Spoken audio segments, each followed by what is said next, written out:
Gina from WTI. I got so excited when I saw these overalls from Twin Sisters because I love wearing overalls. These are so comfortable. I seriously wear them all the time. Whether that's lounging around the house, doing housework, doing yard work, chasing the cat around, wearing my rubber boots, tromping around the yard. They're so cute. I would wear them out shopping or on a date. You really just can't go wrong with overalls. I got the vintage blue color in medium. I normally wear a size 2 or 4 in jeans, depending on the brand. I went ahead and sized up based on the measurements that the brand provided, and I think that they fit really comfortably and perfectly.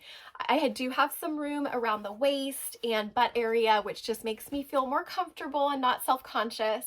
I'm 5'4", 130 pounds, and these are a bit long on me, but actually I like that because then I can roll them up and wear them with a pair of booties, or I can just tuck them into my rubber boots. I think the style's really cute. I like the waistband with the belt loops. It's really nice that the straps are adjustable, so if you're taller than I am or shorter than I am, you can go ahead and accommodate that with the adjustable straps. I think that these look super cute with a t-shirt, a plaid button-up, or even just a nice white top underneath. I also thought wearing a couple of slouchy jackets over the overalls was really flattering and made a complete look. If you're looking for a really adorable pair of overalls that you can wear on basically any occasion, except for maybe a wedding, but of course to each their own, I recommend these ones from Twin Sisters, and that's my point of view.